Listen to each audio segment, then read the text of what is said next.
Are you ready to start, Div? Yeah, let's do it. It's a pity awesome, about man. Jane. Sorry. Oh, I was just gonna say he sends his regards. Yes. No, fair warning. I've moved recently. My internet is kind of trashier than it used to be, so I that may be a noticed. point where I find it out. Yeah. Anyway, first question is from Kiyoshi. Will the developers be able to add HMS Tamar? She is famous in my home city, Hong Kong, the last long-serving troop/supply ship from the late 19th century to her end of fate in 1941, during the Japanese invasion of Hong Kong. From my point of view, she was forgotten in the Royal Navy history, but still lives on in the hearts of Hong Kong people. It would be great to have her in the game with fellow AMCs. Of course, obviously, we're not going to comment right on any ships that are coming or are not coming. I think, as everybody on the call knows, that we like ships with the interesting history. We like ships that maybe are illuminating something fascinating in the dark corners of the war and so on and so forth, or neglected corners. I meant to say. So in that regard, Tamar is a totally great fit, but obviously can't comment on whether or not we bring her in or not. All right.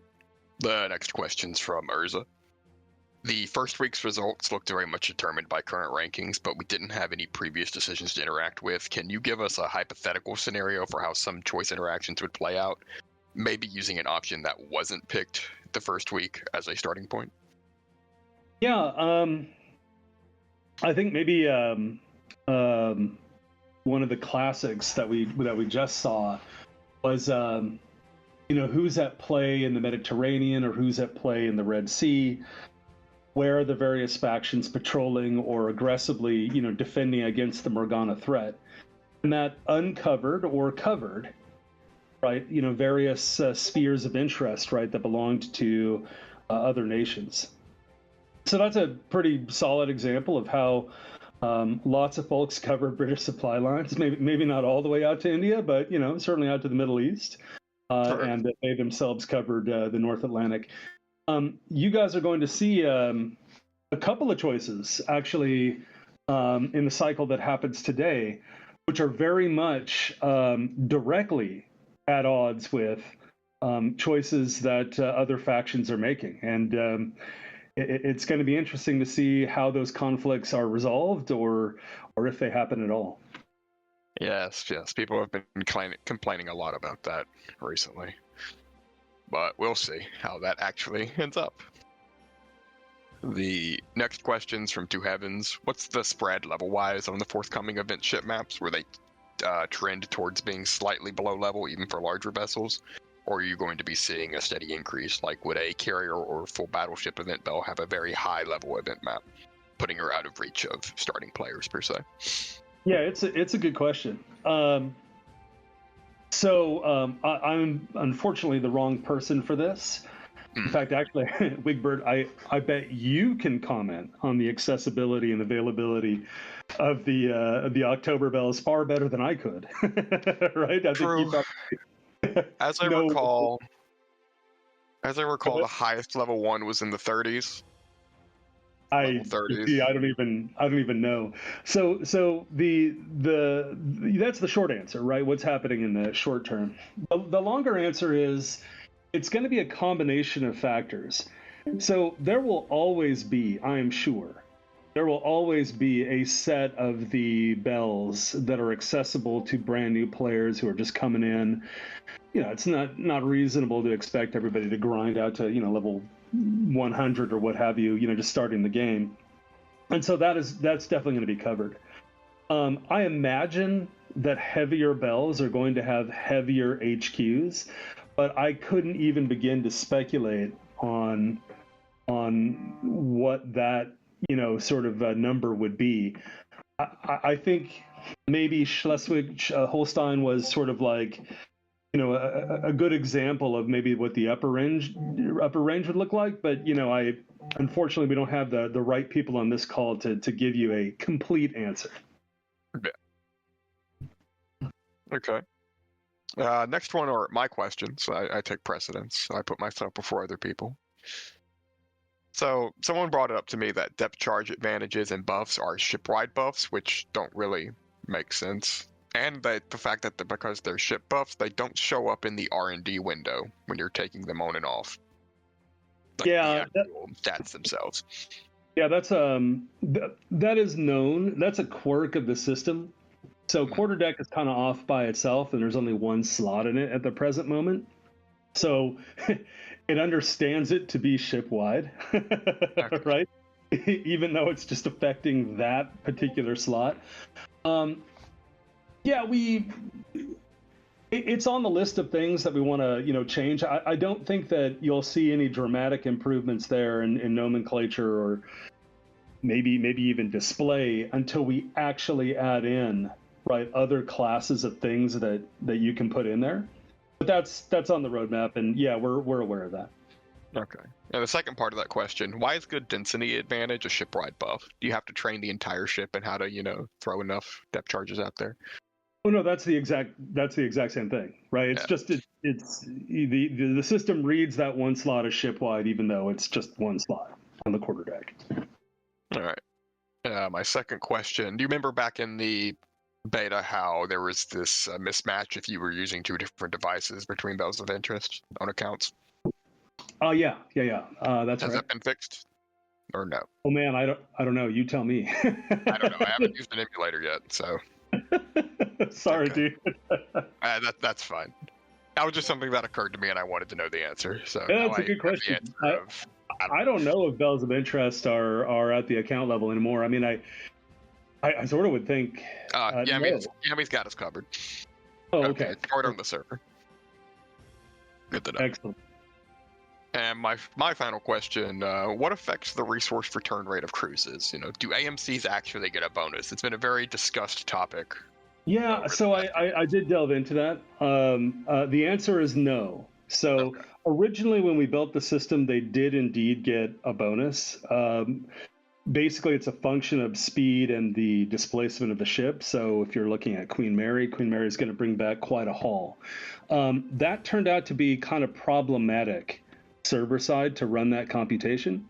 So the answer is nope, we just had to flatten it out. Okay, so it's just a flat right now based on. Yeah. We might, somebody mentioned, changing them so that they're no longer a resource gathering type, but rather a salvage type.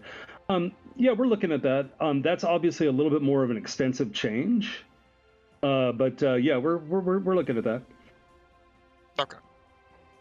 Let's see. Next is Elzia's questions. First one: did you write the Belle stories first, or did you come up with your design before? Because they're under the impression that some of the designs came to be, and it sort of shows that possibility. Yeah, that's the standard. Is you do the design first, so the character already exists, and then the actual stories are written with that sort of art and that design process in mind.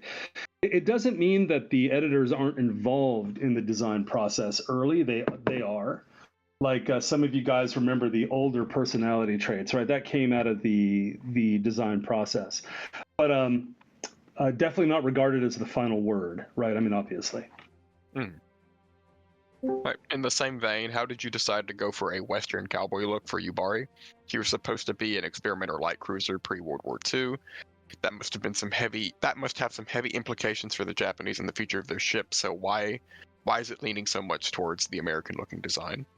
Oh, I unfortunately I'm not the design person. That is more of an art director question.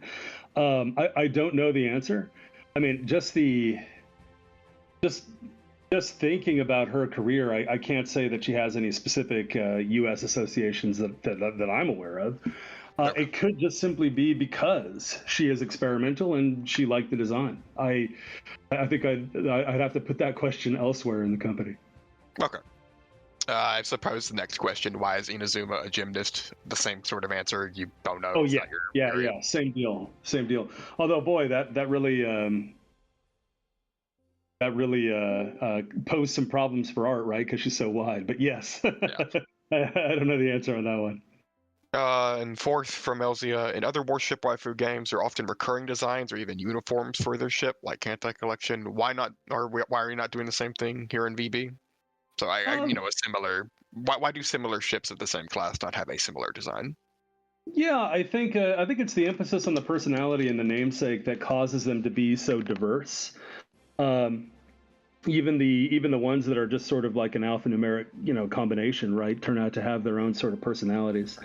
That's not to say that we won't do like a uniform series or we won't do something that maybe is class related, right, for costumes and whatnot. But I think the goal, right, just out of the box was, hey, let's highlight all the cool stuff that it's inherent to the Belle, right? So what makes them unique.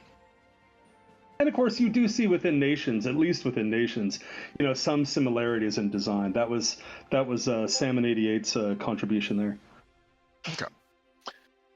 Moving on to Vincenzo's question. Do roses overwrite vesture drops, or do they add them to the loot pool of the maps, or is it an entirely separate thing? They sort of overwrite. Mm. So they offer you a chance that a vesture drop is going to be a rosed vesture. So in that regard, I would say it looks more like a overwrite. Okay. So when you rose a ship or a specific Belle, you run a map, and now there is a chance for whatever you were about to get when something drops for it to be a rosed vesture. Correct. Okay. Moving on to Coburn. When viewing the Belle stats and equipments, the panel on the left is filled up with a lot of statistics that, for the average player, seem to be overkill. Is there any plans to make a simplified view that might condense the statistics down into a more understandable format? Yeah, so those of you who are in the beta, remember the friendly numbers, right, conversation that we did, which we ultimately didn't go down that path. I think it was always our intention to have sort of a basic set of stats. You've got damage, performance in there to give you some guideline, et cetera, et cetera, et cetera. We might well come back to that with like a detailed view being a click off that. So those of you who are really interested in the underlying stats can then go right and see what is taking under the hood. But yeah, I mean, if you roll it up, the performance stat is sort of really, what is meant to guide players that aren't too interested in how things work to, basically this is a good rifle as compared to that one over there. So performance is really the I don't understand the rest of these stats, I'm just going to follow this statistic. Yeah, I would say that's probably right. Okay. Moving on, what is the end game of Victory Bells? Is there a set time frame? Are we going to continue after World War II? As much as you can tell us about that. Yeah, so from a storyline perspective, the events that are taking place and your role in them, those are going to end 1946, 1945. I think it really just sort of depends on what you guys ultimately choose to do. If people are like, oh my God, we got to do Cold War, right, as we near the end of that cycle, then I mean we might consider it. Cold War, obviously, we start entering into a little bit more of a problematic scenario where not everything is as available to us as World War II is, right? But it certainly is an interesting era. I can only imagine the lethality of the combat, during that period. Like, it's already a stretch that you're taking, hits left and right, and now you got missiles and nuclear missiles and, all the rest of it. But I mean, it sounds cool. The clear answer is we go back in time, obviously. Even further. I mean, we have thought that it'd be interesting, players are interested.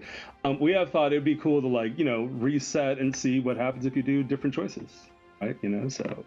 Oh no, I'm further back. Let's go back to the Civil War, Age of Sail, anything like that. Obviously.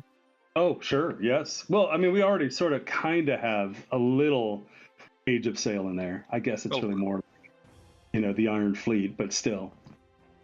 It's close enough.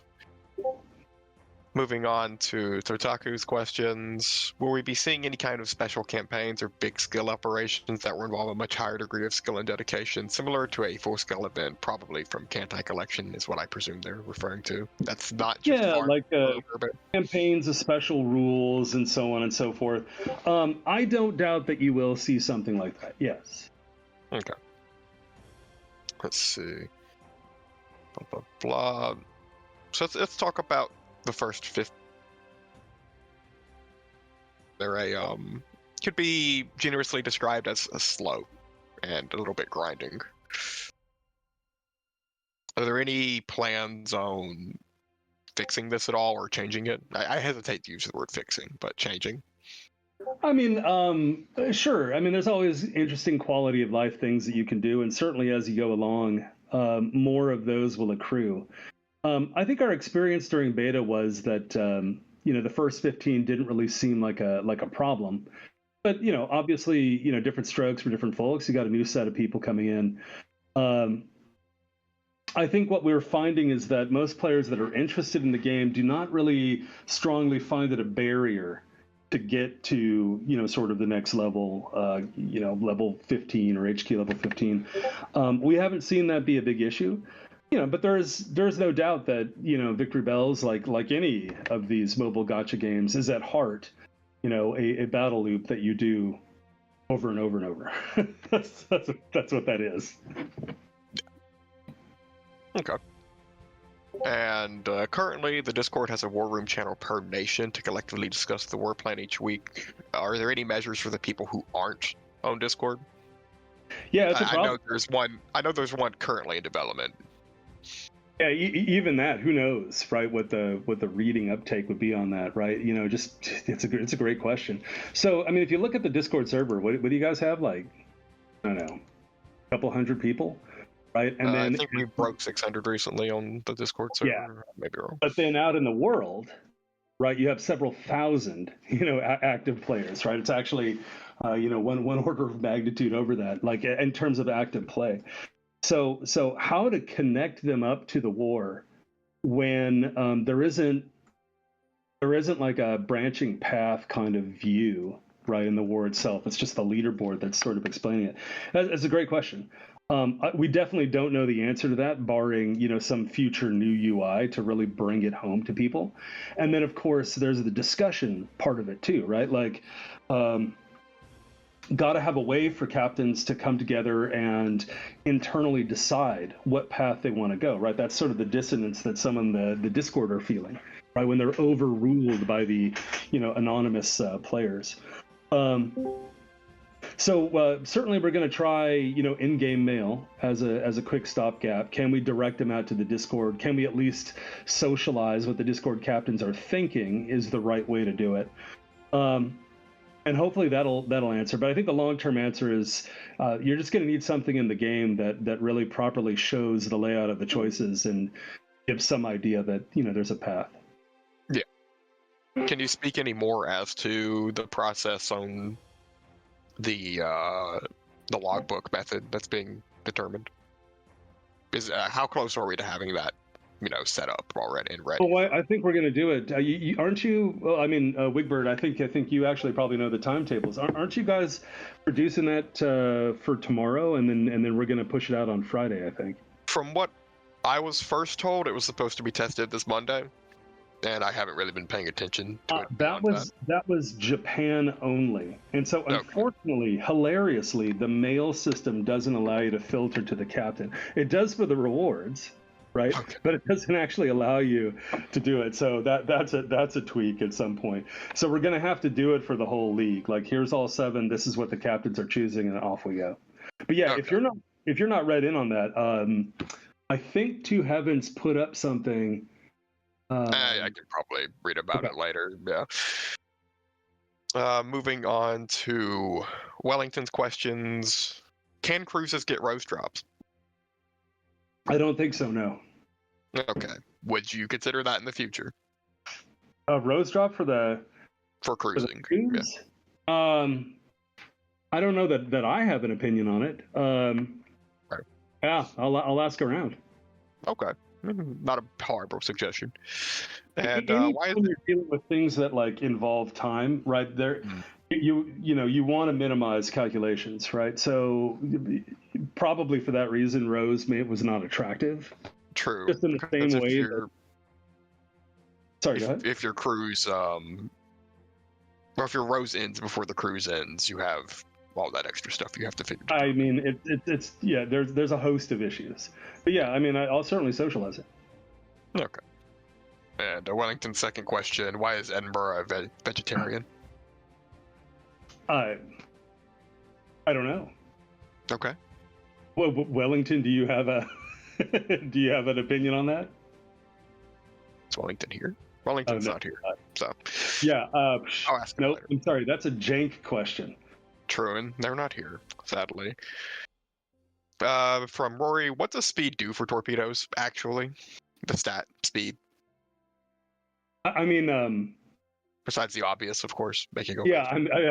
I was just like, well, so how do I tell the obvious? I think what you're asking for is mechanically, does it have an effect? And the answer is yes. It brings you to your target faster. That means there's less ability to evade.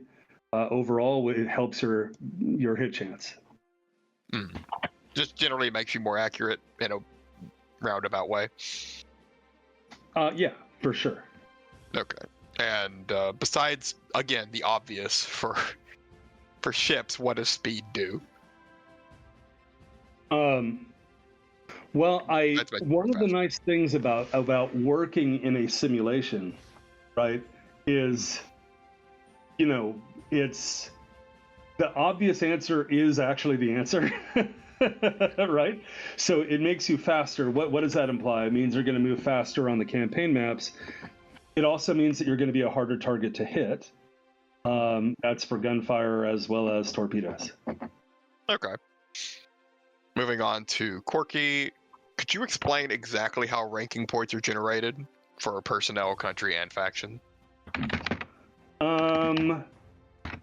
No, not using the adjective exactly, but I can tell you that if you're looking at your individual ranking points, then it has to do with how many VPs you've won, and it has to do with sort of how much experience you've gained. Okay, and I saw this earlier. It wasn't sent in, but I just noted it scrolling through random channels. When you get the +1 VP or +3 or whatever VP from completing a story, does that go to faction, alliance, and League of Nations, or just one? It goes to anything that you're affiliated with. Okay, so it goes to whatever you're currently gaining for. Yeah. If you're flagged for the allies, it'll go to the allies. Okay. Let's see, next, can you tell us how many middle power players there are in total, or just a general percentage? So what are we referring to as middle power? Middle powers is in minors, I imagine. So Kickstarter. Oh, yeah, just the population from the Kickstarter. So, gosh, it's got to be less than 100, right? I haven't looked at them specifically. Like all their stuff is rolled up into their parent nation, but yeah, like just whatever came out of the Kickstarter. Yeah, that's what I figured. And this one's more of just a fun question. You often react with the bubble tea emoji. Do you actually enjoy drinking it? Of course, yeah. Is there anyone on this call who doesn't like boba? I've never had it, so I couldn't say. You're missing out, buddy. You're missing out. I'll consider it. All right, moving on to Dr. Pepper's questions. They'd like to ask what the giant locusts are made out of. The ones from the story. How often do they get killed and captured, and whether or not they're poisonous? And also, what do they taste like? You will be pleased to know that I went to the appropriate source, and this one caught my eye, and I got this answer from Lamp. So there you go. There you go. Wow, actually got a real... I did not expect that to get a real answer. I like that. And the next one is, did the Four Feathers system come from the Morgana scrap pile, or is it based upon the Screaming rangefinder from the story? Spoiler alert for anyone who hasn't finished it, but you really should have. What about the Excalibur? Will monthly rewards going forward tie into the story? So I might be wrong, but I believe it is the same as the Screaming one. Okay. So it did not come from the scrap pile in Eritrea or along the Red Sea there. That Well, Wigbert, you already know what that's about because True, I do already know what that's about because Yeah. I'm a filthy story player. I've done too many of them. Yes, you've done the stories. For Excalibur, I assume that will be revealed through the story itself. That comes from that is a gift from someone. Okay. King Arthur, obviously, coming back. Britain's time of need. But monthly rewards don't always tie into the story. And especially as you go along, they're probably going to be more closely aligned to choices that you had made several months previous. Okay. Right? You'll in part see some ramifications of that. Okay. Moving on to Silent Helios's question. What is on the list of things to do and Wishflish? Do you have a roadmap that you can share with us or can post somewhere in Discord, or is that something we'd be able to see in the near future? Yeah, we've talked about roadmaps before. Certainly, I think we're in a stabilization period, so I don't know that we're gonna produce or share roadmaps. But as players, we like roadmaps too. Like we like to see the cool stuff that's coming along. So I imagine that yes, we will ultimately do them. Some of the things I think we've not been kind of shy about sharing that are on the docket, like a school system or crafting 2.0, and then there are other things like a very interesting mini game, a hilarious mini game that will probably be ultimately coming your way. Okay, well, that's one even I don't know about, which is strange. Well, that'll be fun. Sorry, man, we kept that one from you. I know, It just never came. It never came up. Not a bug I discovered. No. Thank you. Moving on to Prince Oiro. Oiro? Yeah, Oiro. Sure, let's go with that. How does the war system work, and how does the in-game war score influence apply to ongoing conflicts? How does the war system work? Well, I think you guys have already sort of gotten the flavor of it. You guys are making choices, and you're active in various areas, or not active, right, as the case may be. And of course, there's a lesser influence from ranking as well. So all these things are kind of put into a cauldron, and the editors and writers gather together, and they craft the narrative that seems to be sort of emerging. So the in-game war score doesn't influence ongoing conflicts.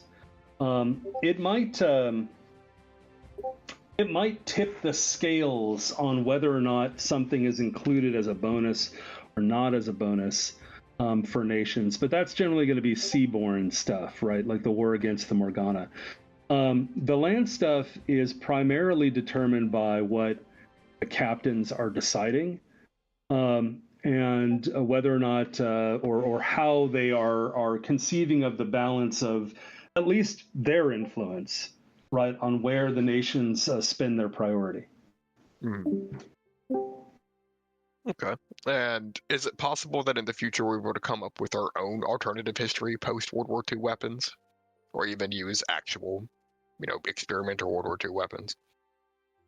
I mean, there's no doubt that some weapons that were never actively employed or were actively employed just a little bit, those will appear, right? Or I imagine that you're going to see at least some of them. There are some really fun and interesting, things that came all throughout the war that never really found perhaps their proper place or application. But if you guys want to play with it, it sounds fun to us. As for alternative, history, sort of post World War II weapons, we're not opposed to sort of paper or never built sort of concepts. I think we would just sort of take that one at a time. Okay. And the final sent-in question from Mechasage is, how is the rate of fire affected if their range keeper is slower than their guns? Specifically, they'd like to know if a range keeper's calculation time is a hard minimum on a battery's rate of fire. So that is actually, Wigbert, how is the rate of fire? I was excuse me. Yes, we've changed the stat.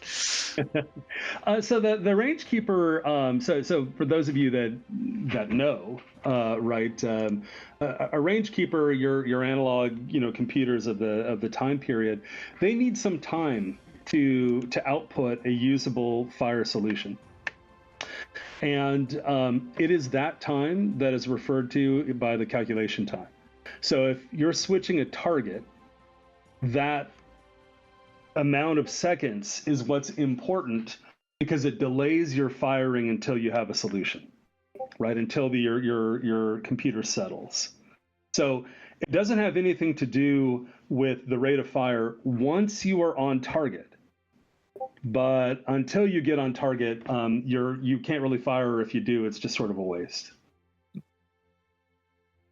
Okay. Zodiac just asked, can ships be implemented earlier than they did in real history? I think the answer to that is yes. They can be. There were plenty of ships that were complete, but maybe not armed, right? Yeah. That could appear. You'll probably have to do the arming, right? But it's possible. I think that probably the likely ways to get to those kinds of bells are going to be by what you're doing with stories and what you're doing during the war. I think some of you have already seen that there are some unlockables that you can get by focusing on certain areas of the world, right? Mm-hmm. And if that continues, after a certain period of time, you would see those bells, which we haven't made and do not at this present moment have an intention to make, appear in the game. Okay. Let's see. Calc wants to know, how's the merch situation going? We need to settle. We have to settle until we can stop and go, okay, whew, that was crazy, right? And then we're gonna turn that on. Actually, I think it was Two Heavens who kind of connected us up to a guy who'd like to make patches, and that seems pretty fun. Okay. See, Free Jones wants to know about hull conversions, i.e., battleships and carriers that were turned in battleships and cruisers, that were turned into carriers mid-war. How are you going to handle that? Yeah, I mean, to a certain degree, you can actually already do this, right? What you can't do is actually clear away the superstructure and put down a flight deck, right? But yeah, we'll let you do that. Eventually, maybe at some point. Yeah. I imagine that it's just too juicy of an opportunity. All right. How about playable Morganas? When are we getting those? I mean, no comment. The Morganas. How could you play them? They're the enemy. Filthy traitors. Oh no. Let's see. Dr. Pepper wants to know how your day's been. Well, I have a sore throat because of allergies. Other than that, it's pretty good. That's good. Thank you for asking. Our good friend, Comrade Waffle, the eternally suffering, wants to know if the Savetsky Soyuz class will be historically accurate or will be a complete flaming train wreck, as he says. Yeah, Comrade. Yes, we're going to we're modelers at heart, so you're gonna get kind of what was there and historically plausible, and then the rest is on you to improve those lovely bells in any way that you want. But yeah, sorry, man. We're gonna take the historical path on this one. See, Daniel wants to know about essentially aircraft. Were they being implemented based on their introduction or when they actually had their first flight? Yeah, I mean, I assume, Daniel, you want the zero is what you're asking about. Well, I guess no, you're U.S., aren't you? Well, it doesn't matter. Yeah, we've had the internal debates. I think it's going to be similar to our answer about can you get Bells early. Um, if it's going in a direction where there's significant pressure or an emphasis on the development of the aircraft, and people want to take it first flight, that I think you might see something like that. One thing to be wary of, though, of course, always, is that your first flight data can be hard to come by. So another part of this is going to be what data do we have? Because if we can't describe the aircraft, in its first configuration, right, then we can't put it in the game. Right. So let's see. Pasojo Helper wants to know if there's a way to review tutorials that you missed, were skipped over, or got eaten by a game freeze. Yeah, it's a really good question. The answer is no, unfortunately. We do have those videos that we kind of put out on occasion that show what the tutorial is and kind of takes you through that, so you can sort of follow that experience. But no, there's no in-game way to review the tutorials. At various points, people have talked about, hey, could there be a glossary or something, or some general place where you get information? And if and when we go down that path, you might be able to repeat the tutorial there. All right, and I'll just add that several of us on the server are working on a tutorial guide. I swear, I know I've said that for like the past 2 weeks, but there is progress being made. It's just thank you. Thank you. Yeah, we're all very busy people, and we're not being paid for it. So it's kind of a back burner project we work on. As it should be for fans, yes. True. Let's see. Next question is: Are there any plans to add other minor fleets like the Greeks, Yugoslavs, and Romanians? And I guess technically, I have a question about down there in Eritrea, but that might be getting too close to spoiler territory. And there's the Swedes, and there's the Brazilians, and et cetera, et cetera, et cetera. The answer is, I'm sure that as the war progresses, that will happen. Okay. Whether or not we'll make them stand alone, or they will be mapped to a parent nation, as we have done for the Kickstarter miners, I don't know the timetable on that. Okay. Let's see. On that, Calc wants to know how Jank is doing, and also how the team in Kyiv is doing. I don't know the answer on Jank. He just got out of his most recent appointment, so he's got to go focus on his own sort of health issues there.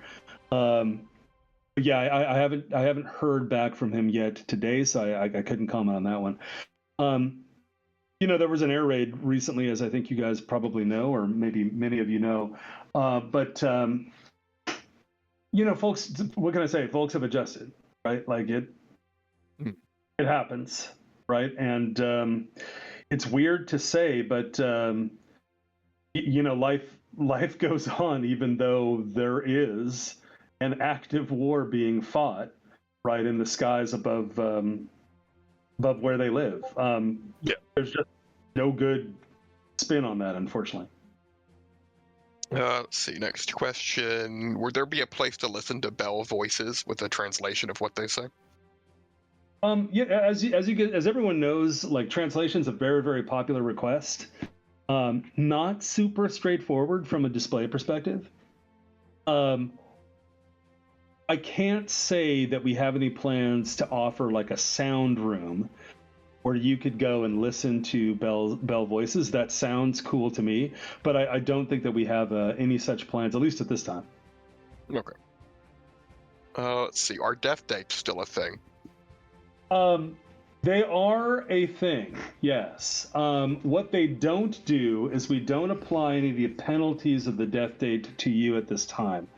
But the underlying, kind of sound files and the underlying idea that, hey, there's something about this day that matters based on what you do, that is all still, tracked and in play. Are you planning on... Oh, sorry, go ahead. I was just I think I'm answering your next question. Are we planning to implement the stripping of the protections? I want to. Yeah, I do. But I mean, the hard challenge that I got during beta, which I think kind of paused me and other members of the team, is all that's going to happen on that death day is you're just going to leave that Belle in dock, right? Yeah. Very, very few people are going to go challenge battles where she has no protections, right? In order to get the incredibly minor bonus, right, of having survived your death day in active combat. So with that in mind, we might do something different that maybe is more positive. Okay. Yeah, and so if we went that route, we would broadcast it with an actual notification, like if you take a Belle out on that day, like every time you do it, it'll be like, hey, this is a bad idea. Are you sure you want to do this? Let's see. Kiyoshi wants to know, will there be Lend-Lease ships? So, example. Yeah, there's yeah. Yeah, there absolutely. But again, we're going to be following player choices. So if you guys deviate ultimately heavily from the historical path where the Lend-Lease ship no longer makes a difference, obviously you ain't going to get it. Yeah. So, Royal Sovereign, that's the one for the Russians, right? I'm not pulling that one out of my ass. I may be. Yeah, I don't know. That's correct. Whichever And I can't remember what she gets renamed to, but yes, that's the famous one that was lent. Okay, and it's say in this weird alternate history where there's a lot of Soviet players and they do well, they might not need that. Just a heads up, the rename was to Arkhangelsk, I believe. Yes, there you go. Thanks, Ninja. Yeah, about that. So the Soviets clearly, obviously, have the least amount of player base, right? And not necessarily like always the ability to grind. I think as some of the other player bases do, and that tends to have a depressive effect on them. Nothing to do with the Soviets. Their choices are still going to be weighed just as importantly as everybody else's. But obviously, increasingly they're going to be in the shade as far as numbers go. Yes. Doesn't mean it won't change. Just means that's certainly the base at the particular time. Let's see. Scoot wants to know if you've played Anti-Collection Diff. I don't know if you played when they added landing craft and such to certain events. But are you considering something I similar? totally missed what you were saying. Sorry. Sorry. That's fine. Scoot wants to know if, like, during certain Kantai events, you can load up, landing craft and amphibious assault tanks and that sort of thing to take out short installations. And that actually plays into Calc's question at the moment right there. Calc, I actually did talk a little bit about, some of the future things, but this is one of them too. Everybody, I'm sure, has noticed that the fleet selection screen has room for 8 Belles, right? And there are tons of Belles in here that clearly are historically support roles, right? Your AMCs, your AVs, so on and so forth. I think it's fair to say, yes, you will inevitably see something like that. Okay. Will we be able to switch nations at some point in the future, if someone so desires? I would suggest that it seems likely that such a thing would be possible. Okay. Let's see. I'm slowly catching up to everyone. Does Sedition glow in the dark? Do you know? Does Sedition glow in the dark? That is a jank question. True. Does she glow in the dark? Seems like she would glow in the dark, don't you think? Yeah, probably. See, Dr. Pepper wants to know, why do Morganas need captives at all? Though, is that more of a jank question as well? I'm sure he would add some color to it. I think my answer, Dr. Pepper, is I think you should go aboard one and find out. Yeah, Ninja, we are asking about glowies. But, let's see. Gladys wants to know if there's a way to specify your gender as female at all during the stories and dialogue as such. Would that ever be an option? Yeah, very early on, we allowed the choice of gender, and we even fiddled around with backgrounds as well for your captain. Ultimately, it didn't make the cut because, as you can imagine, it 100% balloons the writing, right? Well beyond even the, I don't know how many words, right, we have in the game right now. So it just didn't really seem feasible. It's difficult to test, et cetera, et cetera, et cetera. So we opted for the route of trying to write the captain as agnostically as possible. So you can imagine most anything that you would like for your captain to be in terms of, ethnicity, in terms of nationality. I think Two Heavens, right, is role playing that he's got an American captain who is, tied to the Japanese nation because of the kami, et cetera, et cetera, et cetera. So yeah, we intentionally left that vague, as vague as possible. Yeah. Okay. Let's see. What words we got? Does the Four Feather system actually eat people? I mean, I'm convinced it does, but I'm gonna wait for Jank or Lamp to give color on that one. I certainly have my own opinion, but I am not the foremost authority. LCO wants you to show us a teaser for incoming bells or costumes. Oh, yeah. Everybody already knows that's Yammy's purview. If Yammy so chooses, then perhaps you might be graced. But October's right around the corner. You guys, you can wait a week, right? No. I don't care about what's coming in October. I want to know what's coming in December. November, yeah. November. I can still count months. Yeah. There are some very cool surprises. Dr. Pepper, Yank is another member of the dev team on the server. Currently, they are having there are things going on in their lives, so they can't be here.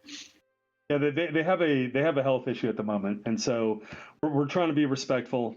He was perfectly willing to come and join us, but it just doesn't make any sense.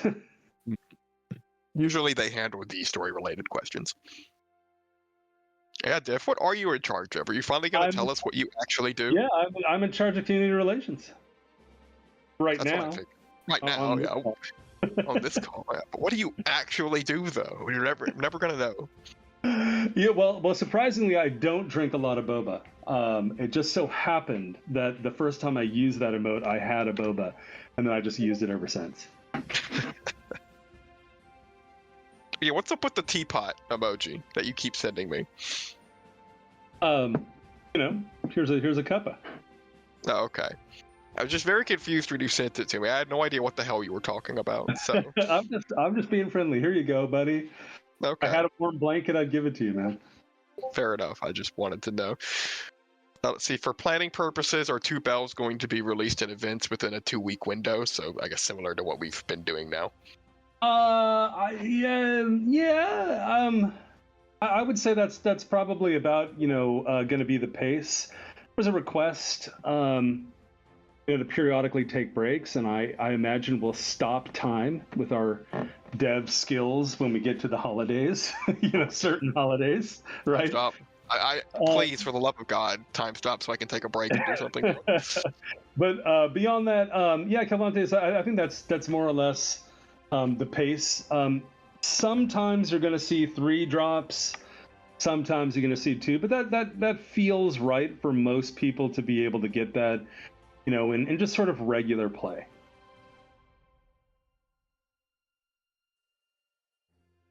Or what's the? But what you don't have to stop, Comrade Waffle. You don't need to stop. You can just keep grinding. But sure. Others may appreciate the break. I know it's been asked in previous Q&As, but since we have a lot of new people, may as well ask it here. Sure. Christmas events and Valentine's events, what's the plan for that sort of thing? Yeah, you'll generally be seeing things like, kind of sales or special offerings around real world holidays. But you're not going to see the Christmas and Valentine stuff until the in-game date is reached. Okay. So that'll be in a few months for Christmas. Yeah. Okay. Let's see. Calc wants to know when construction gals are actually going to be implemented. Crafting 2.0. Yeah, it's totally possible to do it right now. The system actually has a slot for it in the background. But I would bet that you're not going to see the seagull show up until we do crafting 2.0. It just doesn't make a lot of sense to continue working on the crafting system unless like there's something like majorly like disruptive. We'd rather just spend time on what's to come in the future. Okay. Roughly how often are we going to rerun events? Well, So, I don't if you think that we would. Yeah, I don't think we're going to rerun events. The events are all sort of topical to a time, but those bells will reappear. Okay. I can't say what form they will reappear in, but you will have, later chances to acquire them if you miss them or you're a new player or something. Okay, let's see. Dr. Pepper wants to know what the Yawning Void map is actually about. I mean, you can read the description on the campaign. I actually haven't read it yet. I have no idea what he's talking about, or they are talking about. So I've been too busy with other things. Let's see, what else do I remember getting asked a lot? Oh, are Bells in the Morgana Party event limited?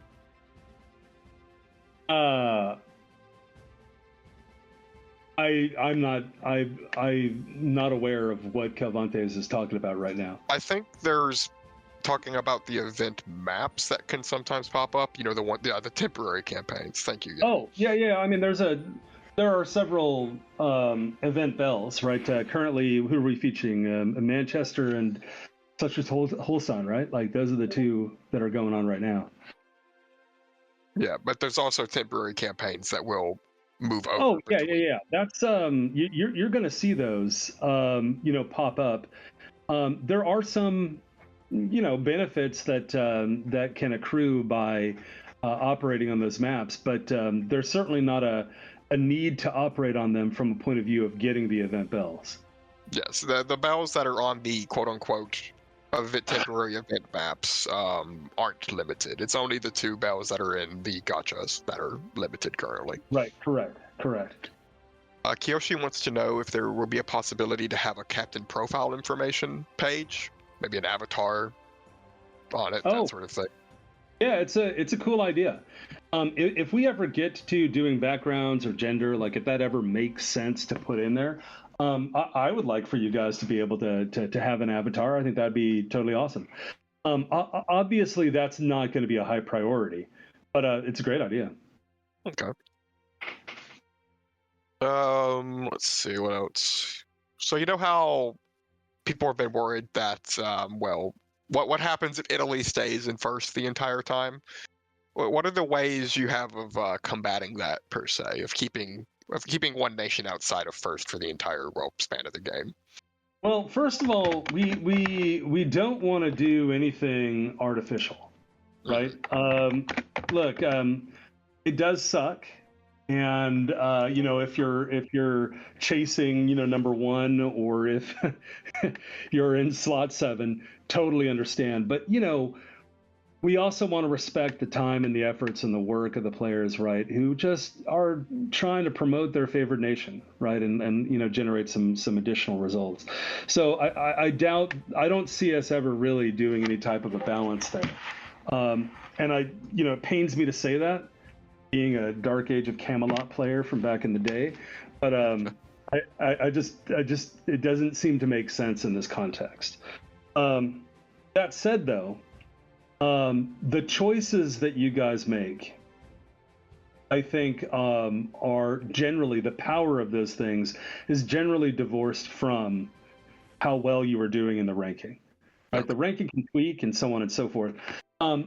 Also, there's a kind of a special thing that the overall winner of the month is going to get. Not that first month was just a week, right? But like this coming month is going to get. And nations that that acquire victory disease are going to be considered last for those kinds of things. Oh, damn it! No, that won't kill you in this ranking. But then the next ranking, right? You gotta let some other people shine. Shit. Right? Okay, fine. I'll let everyone know in the Italian one. We gotta cool our jets next month. Well, I don't think you want to cool your jets per se. There are benefits to high ranking as a nation, for sure, just in terms of the pure rewards. But in terms of the larger, kind of engagement with the community that we're going to do, right? Like, well, I'll just, I can just spill it. This particular month, Italy is number one. We're going to add an Italian Belle to the game. We wouldn't have added it. Whoa, right? we did it. Is it who I'm thinking of? No, that you'll actually have to work if you want her. Damn it. We'll go into your forum and we'll ask you, like, we're gonna engage you guys. Hey, what are you guys interested in? The final selection will be us, right? But like, what are you guys interested in? We'll probably give you some opportunities to help, sort of steer that. But you're not gonna get another chance at that until other people, right? Get their own run. Right. Okay. Exactly. That's fair. I understand. As much as I would love, I mean, I'm fully biased. The Italian mod, of course I am. I'd love us to stay at the top, but I will magnanimously allow other people to steal our spot at some point, perhaps, maybe. No. What I'm saying is that you don't have to have them steal your spot, but rather that when we get to our second month, we'll subtract out the Italians, assuming you're still number one, right? We'll subtract out number one, and then whoever's number two will then get that benefit. Okay, I see what you mean. And we'll do that until everybody has had their chance, right? And then we'll proceed from there. Okay, let's see. Calc wants to know how the voice situation's going. When can we expect the next batch of voices? We are looking. I wouldn't say that on the bells that we're targeting right now, we've had any awesome results. But there's a set that we're looking at, and we're trying to get them. Also, Marissa's brewing up something special for you guys, which I think you'll enjoy. Kiyoshi wants to know if it's going to be possible in the future to expand ship slots for free without having to spend prestige. I mean, I guess you can expand them for free right now. Or technically, yes, but I imagine, were they ever naturally increased by themselves without you having to spend prestige? Oh, I wouldn't think so. Hey, I'll just lay it on the line for you guys, right? Like you guys have already seen the depth of the bells, right, in terms of their stats and on the equipment.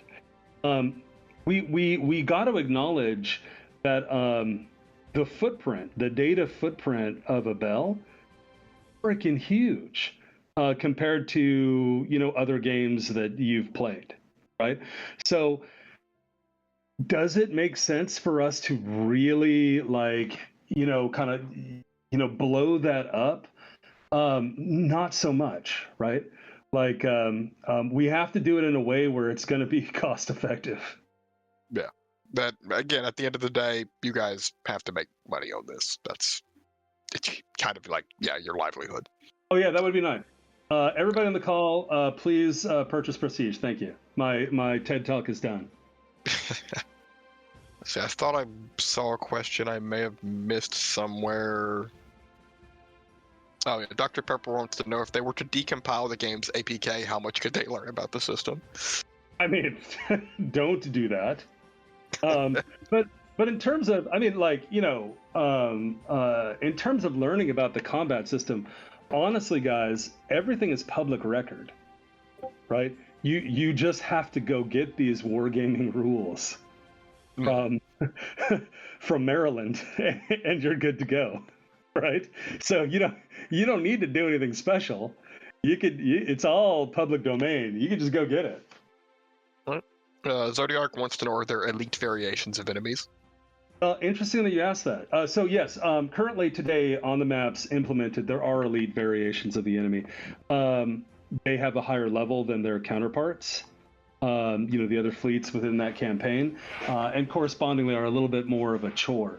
But I think some of you guys in the war have already seen where maybe sort of special Morganas or Morgana bosses are beginning to arise. You're going to see that kind of thing come about based on what you guys do in the metagame, in the war, versus anything that we're specifying exactly. All right. Let's see. A question from Urza on behalf of one of their friends from Boise. Can we expect changes to VA work if errors crop up, or if the team/community wants changes? Yeah, I think within reason. Okay. I mean, they have to come back into the studio. So if we have something for them to do, then yeah, we could do that. All right. We'll be able to compare fleets via PvP or test two of our own fleets against each other. That's yeah, that is a fun and desirable thing. All right, and I know a lot of people asked further for like a sort of test mode where you could, set up an engagement and then slam a fleet into it to see how you'd perform. Is that something the team has any interest in doing? I mean, yeah, we're interested in that for sure. But I don't know how high of a priority that would be. Okay. Let's see. Is there a plan to add boss encounters where you throw more than one fleet at an enemy? Yeah, then that's an interesting mechanic, right? So what is it? Cancol does that, right? Where you've got sort of, in a way. Yeah, support fleet. There are, sort of obvious limitations, right, from a UI perspective. I mean, if we think about it, mechanically, there's nothing stopping you from having 14 Bells, 140 Bells, right? Like roaming a map, like, sweeping, the Morganas and having like a big, Jutland style engagement, right? But how do you display that, right, in a way that makes sense to people, right, and can be used to understand what is happening, at any given moment. Would we like to do that? Yeah, of course, we'd love to do that. I don't think we know how to do that, right, from a pure UI perspective. We've actually caught up to all the questions. Oh, we got more. Never mind. We don't have more questions. I lied. That was not for us. Diff, can you pronounce Boise properly? I probably didn't. So. I mean, no, that's how I call it, Boise. Isn't that right? I don't know. Never been. That's how she said it in her interview. So that's probably wrong then, according to Urza. Seems right to me. I mean, who cares what people from Boise think anyway? Yeah, exactly. I'm waiting for Urza to correct us in some way, but he's just not doing it. So it stands. It's the correct way. Exactly. I bet he also says Illinois instead of Illinois.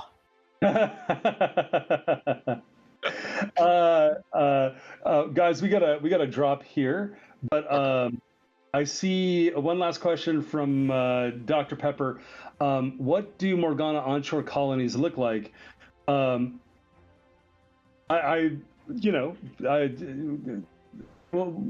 see when you visit such locations.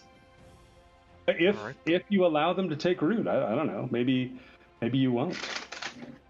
Nothing happened. Nothing is getting out of the Mediterranean or in the Mediterranean or living in the Mediterranean. All right, you guys. Cheers. Yep. Have a nice one. Thanks, Diff. All right, and that's basically it. We typically only do these for about an hour whenever we do them. Next one will be next in-game month towards the end, probably.